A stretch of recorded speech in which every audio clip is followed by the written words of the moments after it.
When I was little, parents would tuck me in and would say goodnight, sleep well, and see you tomorrow. Back then, I was so little I didn't understand that sleep well was 2 words. One night, when I was sick, Mom would stay up with me and make me soup.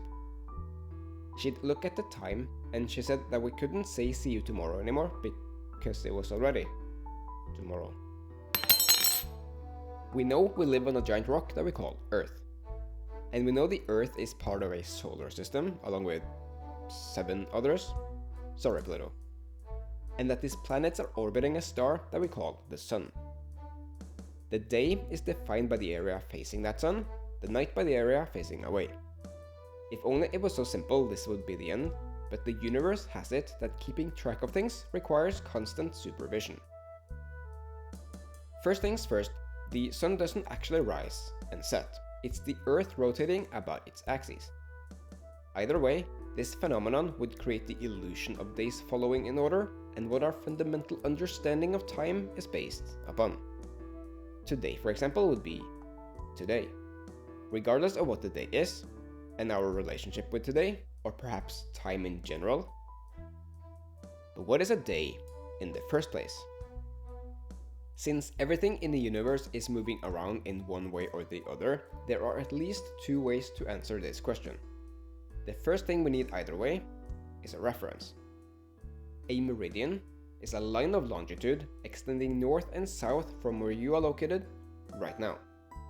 According to this line, you know what sunrise and noon and sunset to you. As seen from the North Pole, the Earth rotates counterclockwise once every 23.9 hours relative to faraway stars. This is called a sidereal day. But the Earth also revolves around the Sun, and some more rotation is needed for that same meridian to line back up with the Sun. This longer day, if you will, is the 24-hour solar day, from when the Sun is highest in the sky until it's highest in the sky again. Got it? Good.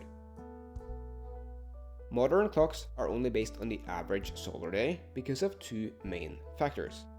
The first is that the Earth's orbit is elliptical because of gravity, and because it's not dealing with any friction floating around in space. An orbit is actually a body, see planet, in freefall, but without ever hitting the ground. This might be difficult to imagine if you have never left the Earth, but when a body moves along another and reaches orbital speed, or traveling faster than you're falling, the surface area underneath literally curves away from it. The gravitational pull from the Sun increases as the Earth gets closer, but its speed picks up as a result. This means that the closer we are to the Sun, the longer the Earth travels over the course of 24 hours as opposed to when it's further away. By coincidence, we happen to live at a time when these forces cancel each other out. The other factor is the analemma, and that is the Sun's position in the sky every day at noon throughout the year. This happens because the Earth is tilted relative to its spin, and in return why we experience seasons. This means that during the months of summer, the Sun illuminates the northern hemisphere more than the southern, which means more hours of sunlight over the course of a solar day.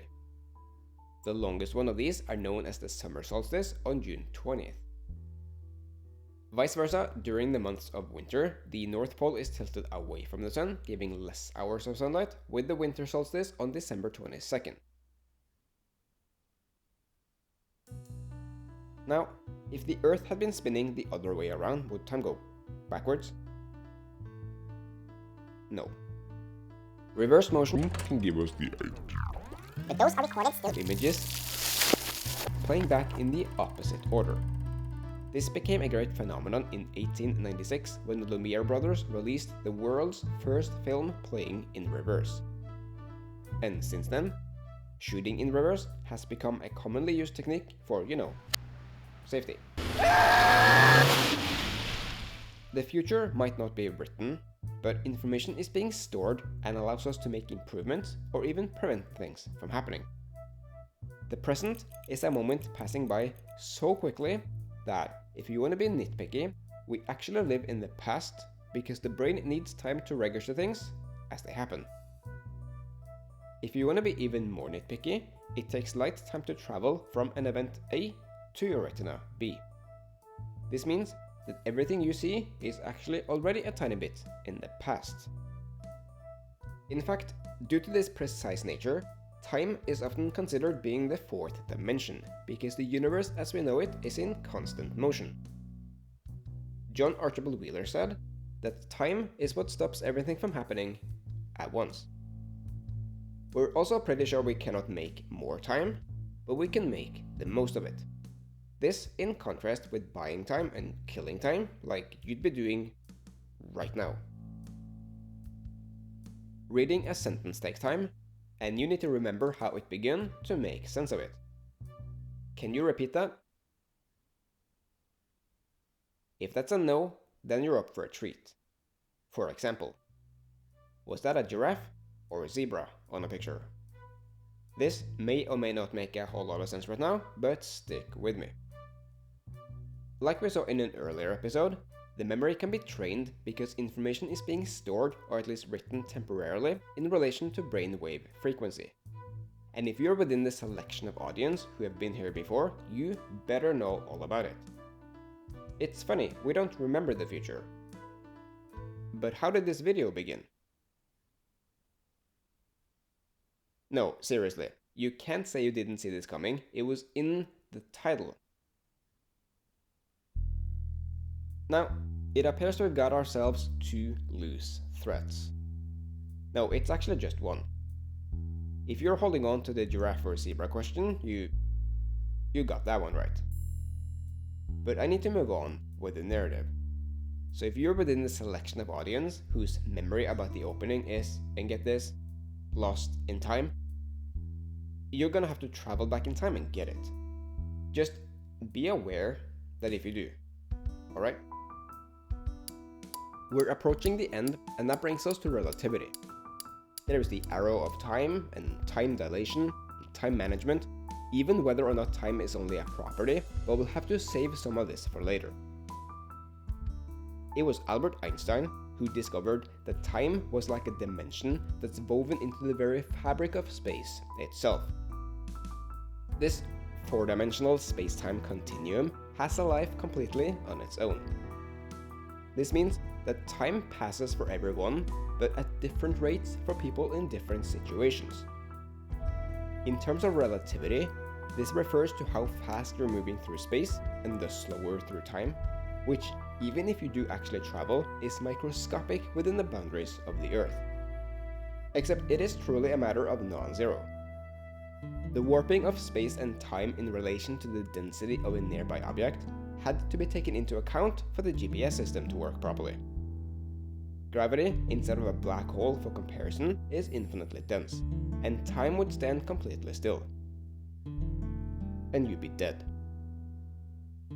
Philosophical, on the other hand, is your internal perception relative to the world around you. This in turn shapes your behavior unless you know how to manipulate your own perception, which might just serve you better off. Time, moving fast or slow either way, does not influence you as an individual, but relative to your surroundings. Age in particular. Because that one actually does hold you back until you've been around for a while.